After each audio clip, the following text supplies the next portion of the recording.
जय श्री कृष्ण। राधे राधे। श्रीमद् भागवत चतुर्थ स्कंध अथाष्टमोऽध्यायः ध्रुव का वन गमन। श्री मैत्रेय जी कहते हैं, शत्रुसूदन, विदुर जी, सनकादि, नारद, विभु, हंस, आरुणि और यति ब्रह्मा जी के इन नैष्ठिक ब्रह्मचारी पुत्रों ने गृहस्थ आश्रम में प्रवेश किया, अतः उनकी कोई संतान नहीं हुई। अधर्म भी ब्रह्मा जी का ही पुत्र था। उसकी पत्नी का नाम था मृषा। उसके दंभ नामक पुत्र और माया नाम की कन्या हुई। उन दोनों को नीति ले गया क्योंकि उसके कोई संतान न थी। दंभ और माया से लोभ और निकृति षटता का जन्म हुआ। उनसे क्रोध और हिंसा तथा उनसे कली, कलह और उसकी बहन दुरुक्ति, गाली उत्पन्न हुए।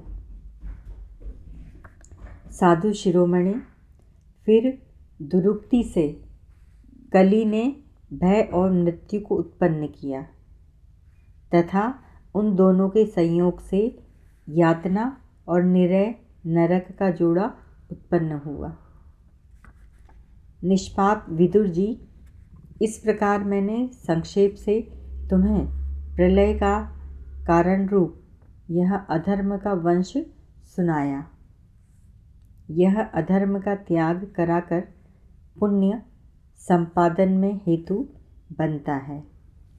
अतः इसका वर्णन 3 बार सुनकर मनुष्य अपने मन की मलिनता दूर कर देता है। कुरुनंदन, अब मैं श्रीहरि के अंश ब्रह्मा जी के अंश से उत्पन्न हुए पवित्र कीर्ति महाराज स्वयंभुव मनु के पुत्रों के वंश का वर्णन करता हूँ। महारानी शत्रुपा और उनके पति स्वयंभुव मनु से प्रिव्रत और उत्तानपाद ये 2 पुत्र हुए। भगवान वसुदेव की कला से उत्पन्न होने के कारण ये दोनों संसार की रक्षा में तत्पर रहते थे। उत्तानपाद के सुनीति और सुरुचि नाम की 2 पत्नियां थीं। उनमें सुरुचि राजा को अधिक प्रिय थी। सुनीति, जिसका पुत्र ध्रुव था, उन्हें वैसी प्रिय नहीं थी। एक दिन राजा उत्तानपाद सुरुचि के पुत्र उत्तम को गोद में बैठाकर प्यार कर रहे थे। उसी समय ध्रुव ने भी गोद में बैठना चाहा, परंतु राजा ने उसका स्वागत नहीं किया। उस समय घमंड से भरी हुई सुरुचि ने अपनी सौत के पुत्र ध्रुव को महाराज की गोद से आने का यत्न करते देख उनके सामने ही उसे डाह भरे शब्दों में कहा, बच्चे, तू राज सिंहासन पर बैठने का अधिकारी नहीं है। तू भी राजा ही का बेटा है। इससे क्या हुआ? तुझको मैंने तो अपनी कोख में नहीं धारण किया। तू अभी नादान है। तुझे पता नहीं है कि तूने किसी दूसरी स्त्री के गर्भ से जन्म लिया है, तभी तो ऐसे दुर्लभ विषय की इच्छा कर रहा है। यदि तुझे राज सिंहासन की इच्छा है तो तपस्या करके परम पुरुष श्री नारायण की आराधना कर और उनकी कृपा से मेरे गर्भ में आकर जन्म ले। श्री मैत्रेय जी कहते हैं, विदुर जी, जिस प्रकार डंडे की चोट खाकर सांप फुफकार मारने लगता है, उसी प्रकार अपनी सौतेली माँ के कठोर वचनों से घायल होकर ध्रुव क्रोध के मारे लंबी लंबी सांसें लेने लगा। उसके पिता चुपचाप यह सब देखते रहे मुंह से एक शब्द भी नहीं बोले कुछ।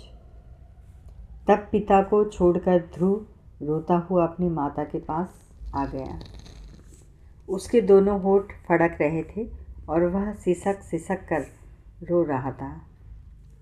सुनीति ने बेटे को गोद में उठाया और जब महल के दूसरे लोगों से अपनी सौत सुरुचि की कही हुई बातें सुनी तब उसे भी बड़ा दुख हुआ। उसका धीरज टूट गया।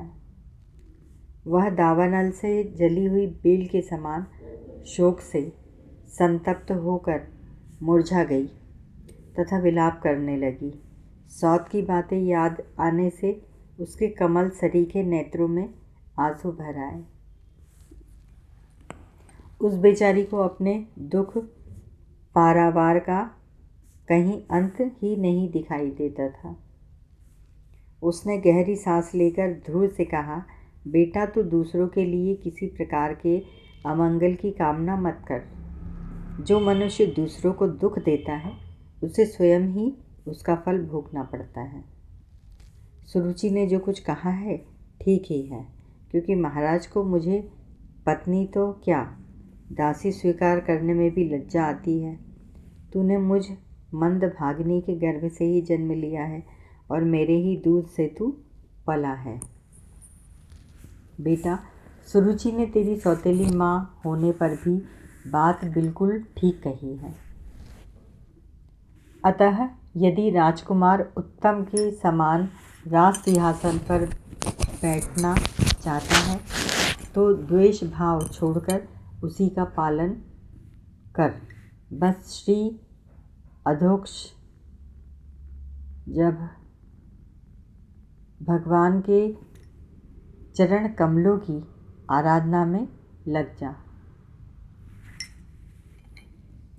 संसार का पालन करने के लिए सत्वगुण को अंगीकार करने वाले उन श्रीहरि के चरणों की आराधना करने से ही तेरे परदादा श्री ब्रह्मा जी को वह सर्वश्रेष्ठ पद प्राप्त हुआ है जो मन और प्राणों को जीतने वाले मुनियों के द्वारा भी वंदनीय है। इसी प्रकार तेरे दादा स्वयंभुव मनु ने भी बड़ी बड़ी दक्षिणाओं वाले यज्ञों के द्वारा अनन्य भाव से उन्हीं भगवान की आराधना की थी। तभी उन्हें दूसरों के लिए अति दुर्लभ लौकिक, अलौकिक तथा मोक्ष सुख की प्राप्ति हुई। बेटा, तू भी उन भक्त वत्सल श्री भगवान का ही आश्रय ले। जन्म मृत्यु के चक्र से छूटने की इच्छा वाले मुमुक्षु लोग निरंतर उन्हीं के चरण कमलों की मार्ग की खोज किया करते हैं। तू स्वधर्म पालन से पवित्र हुए अपने चित्त में श्री पुरुषोत्तम भगवान को बैठा ले तथा अन्य सबका चिंतन छोड़कर केवल उन्हीं का भजन कर। बेटा, उन कमल दल लोचन श्रीहरि को छोड़कर मुझे तो तेरे दुख को दूर करने वाला और कोई दिखाई नहीं देता।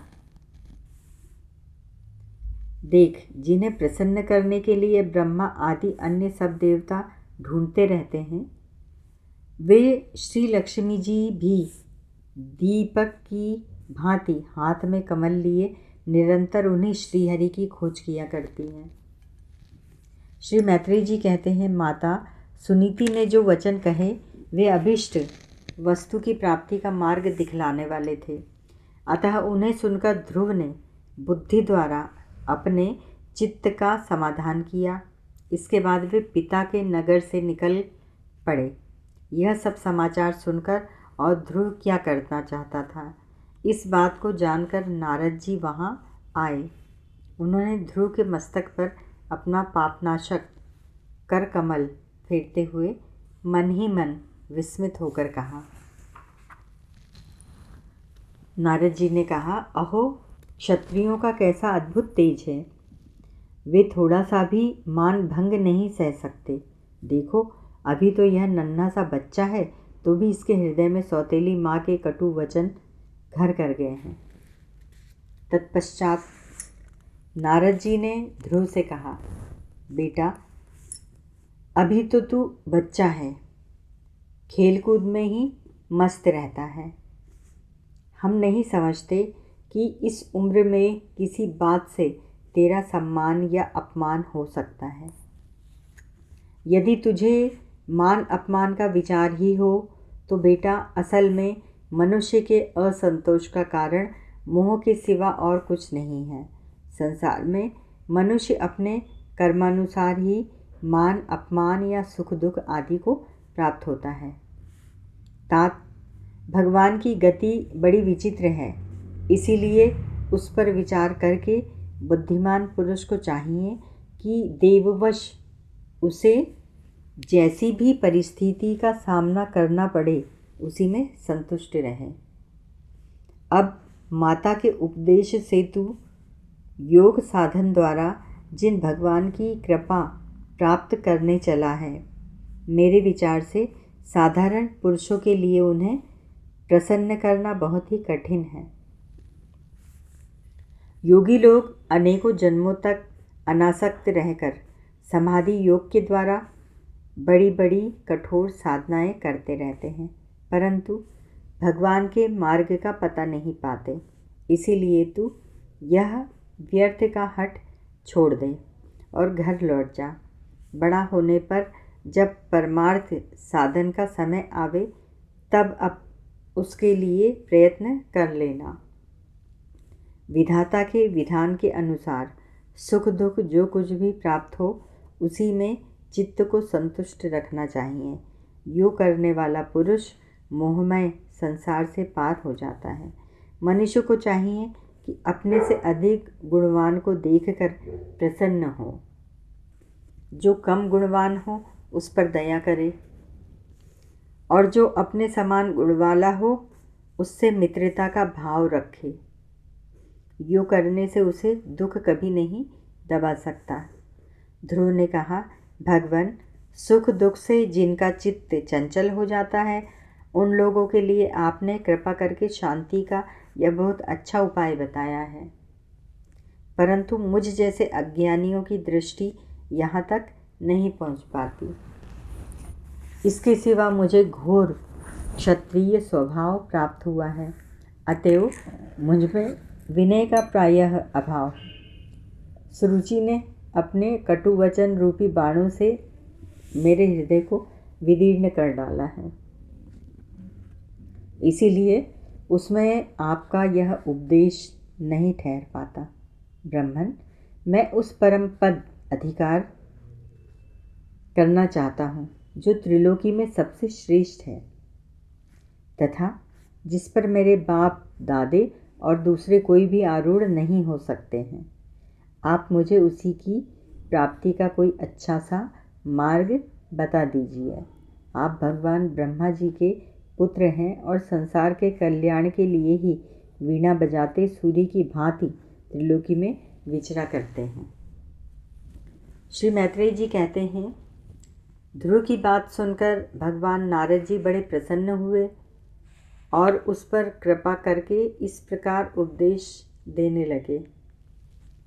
श्री नारद जी ने कहा, बेटा, तेरी माता सुनीति ने तुझे जो कुछ बताया है वही तेरे लिए परम कल्याण का मार्ग है। भगवान वसुदेव ही वह उपाय है, इसीलिए तू चित्त लगाकर उन्हीं का भजन कर। जिस पुरुष को अपने लिए धर्म, अर्थ, काम और मोक्ष रूप पुरुषार्थ की अभिलाषा हो उसके लिए उनकी प्राप्ति का उपाय एकमात्र श्री हरि के चरणों का सेवन ही है। बेटा, तेरा कल्याण हो। अब तू श्री यमुना जी के तटवर्ती परम पवित्र मधुवन को जा। वहाँ श्रीहरि का नित्य निवास है। वहाँ श्री कालीनंदी के निर्मल जल में तीनों समय स्नान करके नित्य कर्म से निवृत्त हो यथाविधि आसन बिछाकर स्थिर भाव से बैठना। फिर रेचक, पूरक और कुंभक 3 प्रकार के प्राणायाम से धीरे धीरे प्राण, मन और इंद्रिय के दोषों को दूर कर धैर्यपूर्वक मन से परम पुरुष, परम गुरु श्री भगवान का इस प्रकार ध्यान करना। भगवान के नेत्र और मुख निरंतर प्रसन्न रहते हैं। उन्हें देखने से ऐसा मालूम होता है कि वे प्रसन्नतापूर्वक भक्त को वर देने के लिए उद्यत हैं। उनकी नासिका, भौहें और कपोल बड़े ही सुहावने हैं। वे सभी देवताओं में परम सुंदर हैं।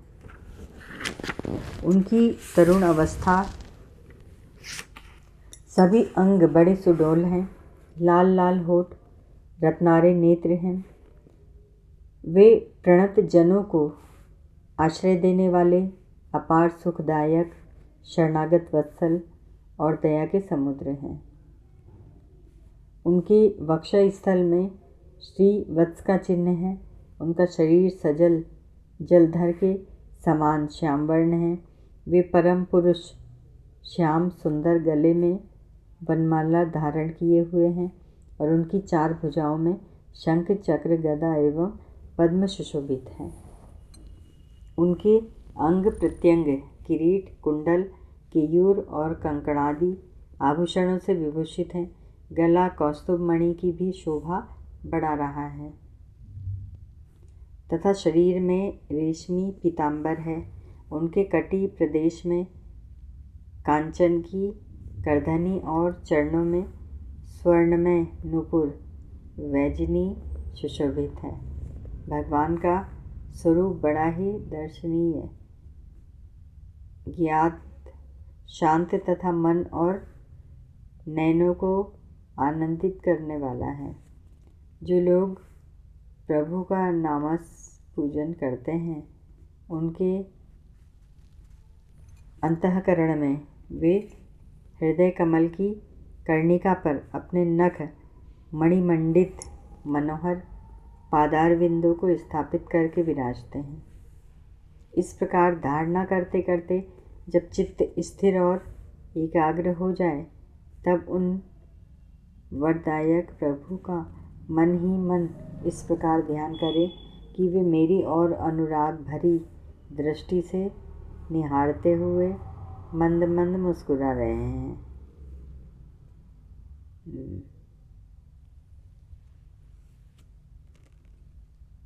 भगवान की मंगलमयी मूर्ति का इस प्रकार निरंतर ध्यान करने से मन शीघ्र ही परम आनंद में डूबकर तल्लीन हो जाता है और फिर वहाँ से कभी नहीं लौटता। राजकुमार, इस ध्यान के साथ जिस परम गुहाय मंत्र का जप करना चाहिए वह भी बतलाता हूँ। सुन, इसका 7 रात जप करने से मनुष्य आकाश में विचरने वाले सिद्धों का दर्शन कर सकता है।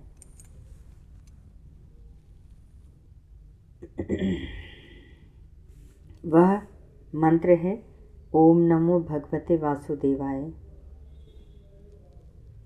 किस देश और किस काल में कौन वस्तु उपयोगी है, इसका विचार करके बुद्धिमान पुरुष को इस मंत्र के द्वारा तरह तरह की सामग्रियों से भगवान की द्रव्यमयी पूजा करनी चाहिए। प्रभु का पूजन विशुद्ध जल, पुष्पमाला, जंगली मूल, फल आदि पूजा में विहित दुर्वादि अंकुर, वन में ही प्राप्त होने वाले फलकल, वस्त्र और उनकी प्रेयसी तुलसी से करना चाहिए। यदि शिला आदि की मूर्ति मिल सके तो उसमें, नहीं तो पृथ्वी या जल आदि में ही भगवान की पूजा करें। सर्वदा संयत चित्त, मननशील, शांत और मौन रहें तथा जंगली फल मूल आदि का परिमित आहार करें। इसके सिवा पुण्य कीर्ति श्रीहरि अपनी अनिवर्चनीय माया के द्वारा अपनी ही इच्छा से अवतार लेकर जो मनोहर चरित्र करने वाले हैं, उनका मन ही मन चिंतन करता रहे। प्रभु की पूजा के लिए जिन जिन उपचारों का विधान किया गया है, उन्हें मंत्र मूर्ति श्री हरि को द्वादशाक्षर मंत्र के द्वारा ही अर्पण करें। इस प्रकार जब हृदय स्थित हरि का मन, वाणी और शरीर से भक्तिपूर्वक पूजन किया जाता है, तब वे निश्चल भाव से भली भांति भजन करने वाले अपने भक्तों के भाव को बढ़ा देते हैं और उन्हें उनकी इच्छा के अनुसार धर्म, अर्थ, काम अथवा मोक्ष रूप कल्याण प्रदान कर देते हैं। यदि उपासक को इंद्रिय संबंधी भोगों से वैराग्य हो गया हो तो वह मोक्ष प्राप्ति के लिए अत्यंत भक्तिपूर्वक अविच्छिन्न भाव से भगवान का पूजन करें। श्री नारद जी से इस प्रकार उपदेश पाकर राजकुमार ध्रुव ने परिक्रमा करके उन्हें प्रणाम किया। तदंतर उन्होंने भगवान के चरण चिन्हों से अंकित परम पवित्र मधुवन की यात्रा की। ध्रुव के तपोवन की ओर चले जाने पर नारद जी महाराज उत्तानपाद के महल में पहुँचे। राजा ने उनकी यथा योग्य उपचारों से पूजा की। तब उन्होंने आराम से आसन पर बैठकर राजा से पूछा। श्री नारद जी ने कहा, राजन, तुम्हारा मुख सूखा हुआ है। तुम बड़ी देर से किस सोच विचार में पड़े हो? तुम्हारे धर्म, अर्थ और काम में से किसमें कोई कमी तो नहीं आ गई? राजा ने कहा, ब्राह्मण, मैं बड़ा ही स्त्रीण और निर्दय हूँ। हाय, मैंने अपने 5 वर्ष के नन्हे से बच्चे को उसकी माता के साथ घर से निकाल दिया। मुनिवर, वह बड़ा ही बुद्धिमान था। उसका कमल सा मुख भूख से कुम्हला गया होगा। वह थक कर कहीं रास्ते में पड़ गया होगा। ब्राह्मण, उस असहाय बच्चे को वन में कहीं भेड़िए न खा जाएं। अहो, मैं कैसा स्त्री का गुलाम हूँ। मेरी कुटिलता तो देखिए। वह बालक प्रेमवश मेरी गोद में चढ़ना चाहता था, किंतु मुझ दुष्ट ने उसका तनिक भी आदर नहीं किया। श्री नारद जी ने कहा, राजन, तुम अपने बालक की चिंता मत करो। उसके रक्षक भगवान हैं। तुम्हें उसके प्रभाव का पता नहीं है। उसका यश सारे जगत में फैल रहा है। वह बालक बड़ा समर्थ है। जिस काम को बड़े बड़े लोकपाल भी नहीं कर सके, उसे पूरा करके वह शीघ्र ही तुम्हारे पास लौट आएगा। उसके कारण तुम्हारा यश भी बहुत बढ़ेगा। श्री मैत्रेय जी कहते हैं, विदुर जी देवर्षि नारद जी की बात सुनकर महाराज उत्तानपाद राजपाट की ओर से उदासीन होकर निरंतर पुत्र की ही चिंता में रहने लगे। इधर ध्रुव जी ने मधुवन में पहुंचकर यमुना जी में स्नान किया और उस रात पवित्रता पूर्वक उपवास करके श्री नारद जी के उपदेशानुसार एकाग्र चित्त से परम पुरुष श्री नारायण की उपासना आरंभ कर दी। उन्होंने 3 रात्रि के अंत में शरीर निर्वाह के लिए केवल कैथ और बेर के फल खाकर श्रीहरि की उपासना करते हुए 1 मास व्यतीत किया। दूसरे महीने उन्होंने 6 दिन के पीछे सूखे घास और पत्ते खाकर भगवान का भजन किया। तीसरा महीना 9 दिन तक केवल जल पीकर समाधियों के द्वारा श्रीहरि की आराधना करते हुए बिताया। चौथे महीने में उन्होंने श्वास को जीतकर 12 दिन के बाद केवल वायु पीकर ध्यान योग द्वारा भगवान की आराधना की। 5वां मास लगने पर राजकुमार ध्रुव श्वास को जीतकर परब्रह्म का चिंतन करते हुए एक पेड़ से खंभे के समान निश्चल भाव से खड़े हो गए। उस समय उन्होंने शब्दादि विषय और इंद्रियों के नियामक अपने मन को सब ओर से खींच लिया तथा हृदय स्थित हरि के स्वरूप का चिंतन करते हुए चित्त को किसी दूसरी ओर न जाने दिया। जिस समय उन्होंने महदादि संपूर्ण तत्वों के आधार तथा प्रकृति और पुरुष के भी अधीश्वर परब्रह्म की धारणा की, उस समय उनके तेज को न सह सकने के कारण तीनों लोग कांप उठे। जब राजकुमार ध्रुव एक पैर से खड़े हुए तब उनके अंगूठे से दबकर आधी पृथ्वी इस प्रकार झुक गई जैसे किसी गजराज ने चढ़ जाने पर नाव पद पद पर दाईं बाईं और डगमगाने लगती है। ध्रुव जी अपने इंद्रिय द्वारा तथा प्राणों को रोककर अनन्य बुद्धि से विश्वात्मा श्रीहरि का ध्यान करने लगे। इस प्रकार उनकी समष्टि प्राण से अभिन्नता हो जाने के कारण सभी जीवों का श्वास प्रश्वास रुक गया। इससे समस्त लोक और लोकपालों को बड़ी पीड़ा हुई और वे सब घबराकर श्रीहरि की शरण में चले गए। देवताओं ने कहा, भगवान, समस्त स्थावर जंगम जीवों के शरीरों का प्राण एक साथ ही रुक गया है। ऐसा तो हमने पहले कभी भी अनुभव नहीं किया है। आप शरणागतों की रक्षा करने वाले हैं। अपनी शरण में आए हुए हम लोगों को इस दुख से छुड़ाइए। श्री भगवान ने कहा, देवताओं, तुम डरो मत। उत्तानपाद के पुत्र ध्रुव ने अपने चित्त को मुझ विश्वात्मा में लीन कर दिया है। इस समय मेरे साथ उसकी अभेद धारणा सिद्ध हो गई है। इसी से उसके प्राण निरोध से तुम सबका प्राण भी रुक गया है। अब तुम अपने अपने लोगों को जाओ। मैं उस बालक को इस दुष्कर तप से निवृत्त कर दूंगा। इति श्रीमद्भागवते महापुराणे पारमहंस्यां संहितायां चतुर्थ स्कन्धे ध्रुवचरिते अष्टमोऽध्यायः। हरि ओम तत्सत्।